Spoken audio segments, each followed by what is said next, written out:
Magandang umaga po sa inyong lahat at live mula dito sa Pag-asa Weather Forecasting Center. Narito na ang lagay ng ating panahon ngayong araw ng Lunes, December 15, 2025. Sa ating latest satellite images, makikita po natin na dalawang weather systems ang nakakaapekto sa ating bansa. Una, yung northeast monsoon, medyo malakas po ang hanging amihan ngayon o northeast monsoon na makakaapekto pa rin sa malaking bahagi ng Luzon. Magdadala ito ng mga pag-ulan, mga mahinag sa tamang mga pag-ulan, partikular na sa may Cagayan Valley at Cordillera Administrative Region. Easterlies naman ang magdadala ng mga pag-ulan, partikular na sa may Bicol Region, ilang bahagi ng Eastern Visayas at silangang bahagi ng Mindanao. Sa ibang bahagi ng ating bansa sa Luzon, makikita nyo, wala pong halos masyadong kaulapan dahil po mga maninipis na ulap na dala ng northeast monsoon ang magdadala naman ng mga pag-ambon, mahinang mga pag-ulan, partikular na sa malaking bahagi ng Luzon. Sa Visayas at Mindanao, mga localized rain showers and thunderstorms naman ang mararanasan. Sa ngayon din po, wala tayong minomonitor pa na cloud clusters or maging low pressure area sa loob at labas ng Philippine Area of Responsibility. Medyo maliit pa yung posibilidad na magkaroon tayo ng bagyo sa mga susunod na araw. Dito nga sa Luzon, inaasahan natin ang malaking posibilidad ng mga pag-ulan, partikular na sa may Bicol Region na dulot ng easterlies. Ang nalalabing bahagi naman ng silangang bahagi ng Luzon, itong Cagayan Valley Region at malaking bahagi ng Cordillera, kasama pa rin ang Aurora at Quezon, ay makararanas sa mga pag-ulan na dulot ng northeast monsoon o hanging amihan. Localized thunderstorms naman ang mararanasan sa may bahagi ng Mimaropa dito sa may Southern Luzon. Habang ang nalalabing bahagi ng ating bansa ay makararanas ng bahagyang maulap hanggang sa maulap na kalangitan na may mga pulupulong mahihinang mga pag-ulan. Mga localized po ito na mga light rains na dala naman ng northeast monsoon o hanging amihan. Ang agwat ng temperatura sa Lawag nasa 22 to 32 degrees Celsius, sa Baguio nasa 15 to 24 degrees Celsius, sa Tuguegarao naman 21 to 28 degrees Celsius. Sa bahagi ng Kamaynilaan, nasa 24 to 31 degrees Celsius, habang sa Tagaytay 22 to 28 degrees Celsius, sa Legazpi nasa 23 to 30 degrees Celsius. Sa bahagi naman ng Palawan, Visayas at Mindanao, mga localized thunderstorms ang mararanasan sa Palawan. Agwat ang temperatura sa Calayan Islands 26 to 32 degrees Celsius, sa Puerto Princesa naman 26 to 32 degrees Celsius.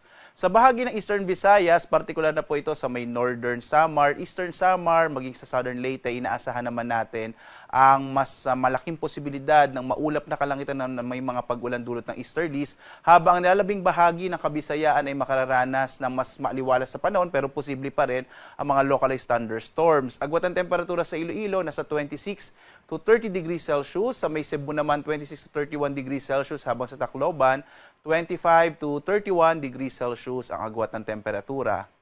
Inaasahan naman natin ang maulap na kalangitan na may mas malaking posibilidad ng mga pag-ulan sa bahagi ng Caraga at Davao Region na dulot ng easterlies o yung hangin nagmumula sa Karagatang Pasipiko. Sa lalabing bahagi ng Mindanao, inaasahan po natin ang mga localized thunderstorms sa dakong hapon hanggang sa gabi. Agwat ng temperatura sa Zamboanga nasa 24 to 34 degrees Celsius, sa Cagayan de Oro 26 to 30 degrees Celsius, habang sa Davao 25 to 32 degrees Celsius.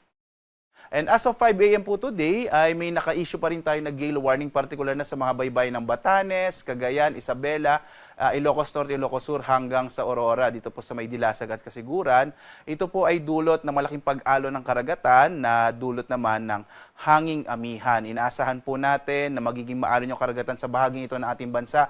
Kaya delikadong maglayag yung mga maliit na sakyang pandagat, lalong-lalo na po yung mga malilit na mga bangka sa mga baybayin ng mga nabanggit na lugar. Bagamat inaasahan po natin sa mga susunod na araw ay bahagyang hina yung hanging amihan o northeast monsoon, kaya posible rin pong malift itong ating gale warning sa mga susunod na araw. Sa iba pang bahagi ng Luzon, inaasahan natin ang katamtaman hanggang sa maalong karagatan, habang sa nalabing bahagi ng ating bansa, banayad hanggang sa katamtaman ang magiging pag-alon ng ating karagatan. Muli po, mag-ingat, lalong-lalo na kapag may mga localized thunderstorms. Umiwas po, lalong-lalo na yung mga maliliit na mga sasakyang pandagat at maliliit na mga bangka sa ilang baybayin ng ating bansa kapag may mga thunderstorms. Narito naman ating inaasahang magiging lagay ng panahon sa mga susunod na araw. Ito po yung ating weather outlook. Bukas hanggang Miyerkules, posible pa rin maging maulan sa ilang bahagi ng Bicol Region at Eastern Visayas. Isama na rin po natin na dulot naman ng hangin amihan dito po sa may Cagayan Valley Region, Aurora, Quezon. Habang ang easterlies at ang ITCZ, so either easterlies po yan or intertropical convergence on ITCZ, ang magdo-dominate po dito sa may eastern section or magpe-prevail dito sa may eastern section ng Mindanao, kaya posibleng magiging maulan pa rin sa mga sunod na araw. Pagdating ng Thursday to Friday, inaasahan pa rin natin ang maulang panahon sa may silangang bahagi ng Luzon, dulot po ng northeast monsoon or ng shear line.